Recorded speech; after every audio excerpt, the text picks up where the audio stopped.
नमस्कार साथियों, एक बार फिर से स्वागत है हमारे YouTube चैनल डिजर्विंग आईएएस पे। मैं अमित कुमार हाजिर हूं आपके सामने एक ऐसी घटना पर चर्चा करने के लिए जिस घटना को सुनने के बाद हमारी भारतीय वायुसेना का खून खौल उठा। उन्होंने अपने आप को 3 बार एक्टिवेट भी कर दिया। उन्होंने रक्षा मंत्रालय से यह आग्रह किया कि आप बस आदेश तो दो, आज हम चीन को बता ही देते हैं कि भारत क्या चीज है। साथियों, एक ऐसी घटना पर चर्चा करने के लिए जो बिल्कुल ठीक उसी प्रकार की घटना है जैसा कि हमें जून 2020 में लद्दाख के गलवान घाटी के अंदर देखने को मिली थी। साथियों, कुछ ठीक उसी प्रकार की घटना पर आज भी हम लोग चर्चा करने वाले हैं जो कि हाल ही के अंदर घटित हुई है। खबर है कि फिर एक बार हुई भारत और चीन के बीच झड़प। ये जो भारत और चीन की झड़प हुई है ये 9 दिसंबर को हुई है, 9 दिसंबर 2022 को। अब सवाल बनता है कि मैं इतनी लेट से आपको क्यों बता रहा हूं। तो इसके पीछे का कारण है कि यह खबर ही 12 दिसंबर को प्रकाशित हुई और 13 दिसंबर को संसद में लाई गई और 14 दिसंबर को मैं आपके सामने प्रस्तुत कर रहा हूं। तो खबर 9 दिसंबर की है। आज क्यों पढ़ा रहा हूं, इसके पीछे का कारण आप जान चुके हैं। अब खबर को जान लेते हैं। साथियों, 9 दिसंबर की बात है। 300 चीनी सैनिकों ने अरुणाचल प्रदेश के तवांग डिस्ट्रिक्ट के अंदर घुसपैठ करने की कोशिश की। उस समय भारत के 80 जवान वहां पर मौजूद थे और भारत के 80 जवानों ने 300 चीनी सैनिकों का पूरी तत्परता और साहस के बल पर उनका सामना किया और उनको मार भगाया भी।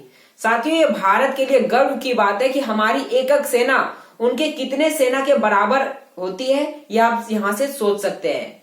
साथियों, ये जो घटना हुई है ये बिल्कुल ठीक उसी प्रकार की घटना है जैसा कि हमें 15 से 16 जून 2020 को लद्दाख के गलवान घाटी के अंदर देखने को मिली थी। आपको याद होगा गलवान घाटी इंसिडेंट जो कि 15 से 16 जून 2020 को हुई थी। इस घटना में भारत के 20 जवान शहीद भी हुए थे और बताया जा रहा है कि चीन के 40 सैनिक मारे गए थे। हालांकि चीन की ओर से इसकी पुष्टि नहीं की गई क्योंकि चीन कोई खबर ही नहीं निकालता है, लेकिन 6 महीने के बाद बताया जा रहा था कि हमारे कुछ सैनिक मारे गए और घायल हुए, लेकिन उन्होंने उसकी संख्या नहीं बताई। लेकिन भारतीय सैनिकों के द्वारा कहा गया कि हमने 40 सैनिकों को मार गिराया है। इस बीच हमारे 20 सैनिक शहीद भी हुए थे। साथियों, उस घटना में भी चीन के सैनिकों ने गलवान घाटी के अंदर घुसपैठ करने की कोशिश की थी और भारतीय सैनिक कम होने के बावजूद उनका सामना किए, पूरी साहस और तत्परता के बल पर उनका सामना किए थे। साथियों, उस घटना में भी और आज की जो घटना है इसमें भी 1996 के एग्रीमेंट का पालन किया गया है। क्या है 1996 का एग्रीमेंट? तो साथियों, 1996 यानी कि 1996 के अंदर भारत और चीन ने एक एग्रीमेंट पर साइन किया। इस एग्रीमेंट में दोनों देशों ने आपसी सहमति जताई कि किसी भी देश का सैनिक भारत चीन सीमा अर्थात LAC line of actual control के पास राइफल, बंदूक, गोला, बारूद ये सब लेकर नहीं जाएगा।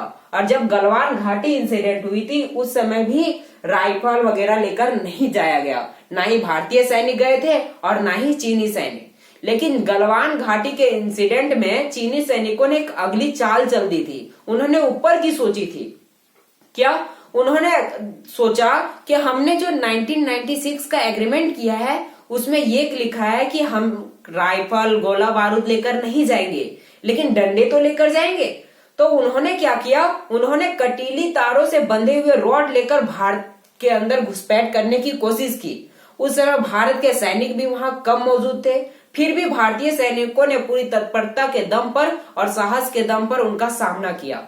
एक तरफ भारत के निहत्थे सैनिक जो कि कम मात्रा में थे और दूसरी तरफ चीन के सैनिक जो अधिक मात्रा में भी थे और कटीली तारों से बंधे हुए रॉड लेकर आए थे। फिर भी चीन के अधिक सैनिक मारे गए और भारत के मात्र 20 सैनिक ही शहीद हुए थे। लेकिन यह हमारे लिए एक दुख की बात है कि उस समय भारत निहत्थे था। और आज जो 9 अगस्त को माफ कीजिएगा 9 दिसंबर को जो घटना घटित हुई है उसमें भी उस एग्रीमेंट का पालन किया गया। लेकिन आज भी जब 9 दिसंबर को यह घटना घटित हुई तो चीन के सैनिक अपने हाथ में उस रॉड को लेकर आए थे। लेकिन इस बार भारत भी उनकी चाल को समझ चुका था, इसलिए भारत हर समय वहां पर पहरेदारी कर रहा था कि चीन के सैनिक कभी भी घुसपैठ कर रहे थे, क्योंकि भारत को पहले ही पता चल चुका था कि चीन कहीं ना कहीं घुसपैठ करने वाला ही था। लेकिन आपको याद होगा कि गलवान घाटी इंसिडेंट जब हुई थी, उसके बाद भारत के कुछ आईआईटीएन ने एक आपसी सहमति जताई कि हम भारतीय सैनिकों के लिए कुछ ऐसा बनाएं जो उनको एलएसी यानी कि भारतीय चीनी सीमा पर काम दे, और कुछ त्रिशूल वगैरह करके उनके लिए बनाया गया, जो कि कटीले तारों से बंधी हुई रॉड थी जिसमें इलेक्ट्रिक करंट भी लगता था। अब वो कितनी हदों तक हमारी सैनिकों के पास पहुंचाई गई है ये हमें नहीं पता, लेकिन कुछ हदों तक तो पहुंचाई ही गई होगी। तभी तो एक तरफ भारत के 80 सैनिक और दूसरी तरफ चीन के 300 सैनिक, उनका सामना भारत के 80 सैनिकों ने किया। तो ये हमारे लिए गर्व की बात है, ठीक है। तो इसमें भी क्या भारत के 80 सैनिकों ने उनका सामना किया। घुसपैठ कहां पे हुई? अरुणाचल प्रदेश के तवांग डिस्ट्रिक्ट के अंदर। ये जो तवांग जिला है ये भूटान के आसपास स्थित है, जो कि अरुणाचल प्रदेश का एक जिला है। अब जैसा कि मैंने खबर को बता दिया, गलवान घाटी इंसिडेंट के बारे में बता दिया, 1996 के एग्रीमेंट के बारे में बता दिया। अब सवाल बनता है कि मैंने एक बात कही थी इसमें, कौन सी बात? भारतीय सैनिक पहले से जानते थे कि चीन हमारे यहाँ घुसपैठ करेगा। उनको कैसे पता चला? उनको क्या, हमें भी पहले से ही पता था कि चीन कहीं ना कहीं घुसपैठ करने वाला है। इसके पीछे का कारण क्या है? तो साथियों, जो चीन के घुसपैठ करने की सबसे बड़ी वजह है वो है चीन के अंदर सरकार विरोधी प्रोटेस्ट। आपको याद होगा 2 सप्ताह पहले मैंने आपको पढ़ाया था कि चीन के अंदर शी जिनपिंग, जो कि वहां के राष्ट्रपति हैं, उनके खिलाफ विरोध प्रदर्शन किए जा रहे हैं। और विरोध प्रदर्शन किस लिए? तो चीनी सरकार द्वारा जो पॉलिसी, जीरो कोविड पॉलिसी चलाई जा रही है, जिसके कारण कई लोगों की जान गई, उसके कारण वहां पर सरकार विरोधी प्रोटेस्ट चलाए जा रहे हैं। प्रदर्शनकारियों का कहना है कि चीनी राष्ट्रपति तुम गद्दी को छोड़ दो, शी जिनपिंग स्टेप डाउन करके नारे लगाए जा रहे हैं। कोरे कागज लेकर वो लोग रोड पर घूम रहे हैं। हजारों की संख्या में प्रदर्शनकारी रोड पर उतरकर सरकार के खिलाफ विरोध प्रदर्शन कर रहे हैं। और यही कारण है कि चीन ने भारत के अंदर घुसपैठ कराने की कोशिश की। इसके पीछे का कारण क्या है? तो साथियों, आपको पता है, मैं आपको भारत का एग्जाम्पल देता हूं, ठीक है। भारत के अंदर बहुत से पार्टियां हैं, मल्टी पार्टी सिस्टम है भारत के अंदर। तो हम लोग बड़े बड़े पार्टियों को लेकर चलते हैं, कांग्रेस और बीजेपी, ठीक है। ये दोनों हमेशा लड़ती रहती है। लेकिन अगर कहीं भारत और चीन के बीच लड़ाई हो जाए ना, तो ये दोनों पार्टियां आपस में जुट जाती है और ये दोनों एक मत होकर निर्णय लेती है कि कैसे चीन पर विजय प्राप्त किया जाए। यानी कि ये नहीं देखती है कि हम विपक्ष के हैं और ये सरकार में सत्ता बनाए रखी है। भारत के अंदर लोग भी हैं जो अलग अलग धर्मों के हैं, वो भी एक साथ जुट हो जाएंगे और ये बातें करेंगे कि चीन को हराया कैसे जाए। कुछ इस प्रकार की घटनाएं चीन के अंदर भी देखने को मिलती है। हमारे यहाँ देशभक्ति है तो उनके यहाँ भी तो देशभक्ति होगी। तो चीनी सरकार का मानना है कि अगर हम उन प्रदर्शनकारियों का ध्यान भारत की ओर आकर्षित करें तो उनका ध्यान भारत की ओर रहेगा, वो हमसे सवाल नहीं करेगी। और ये ऐसा सच में होता है। अगर 2 देशों के बीच लड़ाई होती है तो उस देश की जनता सरकार से कभी सवाल नहीं करती है। वो सरकार से कहती है कि आपको जो करना है वो कीजिए, लेकिन हमें उस देश से विजय करवाइए।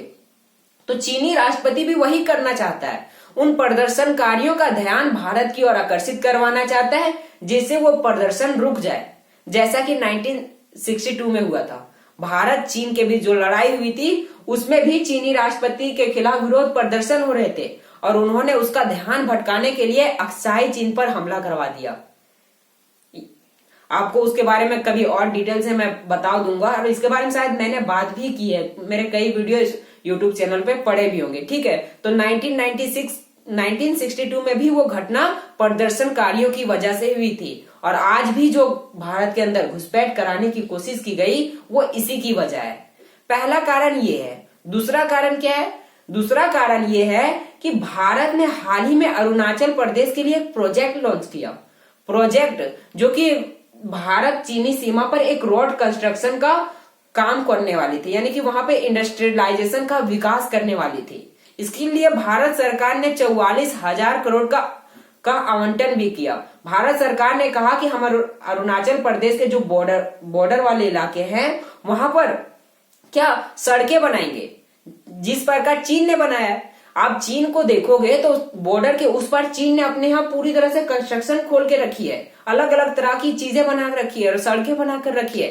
तो भारत सरकार ने भी सोचा कि क्यों ना हम भी सड़क बना दे, जिससे हमारे भारतीय सैनिकों के आवागमन में सुगमता बढ़ेगी। भारतीय सैनिक आराम से इधर उधर जा सकते हैं, पेट्रोलिंग कर सकते हैं, कुछ इस प्रकार की बातें हुई थी। लेकिन जो चीन जो है वो इससे नाराज हो गया, वो इसका विरोध करना चाहता है। क्यों? क्योंकि चीन जो है वो अरुणाचल प्रदेश को अपना मानता है। कैसे? और यही कारण है कि पिछले साल चीन ने अरुणाचल प्रदेश के 15 गांवों का नाम चीनी नामों में बदल दिया। हालांकि चीन के कहने से क्या हुआ, अरुणाचल प्रदेश का गांव है तो वो हम तय करेंगे उसका नाम क्या होगा। लेकिन पिछले वर्ष चीन ने अरुणाचल प्रदेश के 15 गांवों का नाम चीनी भाषा में कर दिया। अब सवाल बनता है कि चीन अरुणाचल प्रदेश को अपना क्यों कहता है? तो बात ऐसी है साथियों कि चीन जो है वो अरुणाचल प्रदेश को दक्षिणी तिब्बत मानता है। क्यों? क्योंकि चीन जो है वो तिब्बत को अपने अधिकार में ले चुका है। तिब्बत पे जब उसने कब्जा किया तो उसका मानना है कि अरुणाचल प्रदेश है वो दक्षिणी तिब्बत है, अर्थात इस लिहाज से अरुणाचल प्रदेश भी हमारा है। तो अरुणाचल प्रदेश पे वो कब्जा जमाना चाहता है। अब अगर वहां पर भारत रोड कंस्ट्रक्शन का काम करवाएगी, वहां पर अलग अलग कंस्ट्रक्शन इंडस्ट्रीज विकास होगा, तो चाइना सोचती है कि इस प्रकार हम कभी भी अरुणाचल प्रदेश को अपने में मिला नहीं पाएंगे। इसलिए चाइना इसका विरोध करने के लिए वहां पर घुसपैठ करवा रही है। और तीसरा कारण यह है कि हाल ही के दिनों में आपको मैंने पढ़ा भी रखा है कि उत्तराखंड के ओली के अंदर भारत और अमेरिका ने एक युद्ध अभ्यास किया। उस युद्ध अभ्यास का ही नाम था युद्ध अभ्यास, ठीक है, नाम ही था युद्ध अभ्यास। उस युद्ध अभ्यास के बाद चीन ने इसका विरोध किया, फिर भी भारत नहीं टला और हो सकता है कि इस वजह से चीन ने भारत के अंदर घुसपैठ कराने की कोशिश की।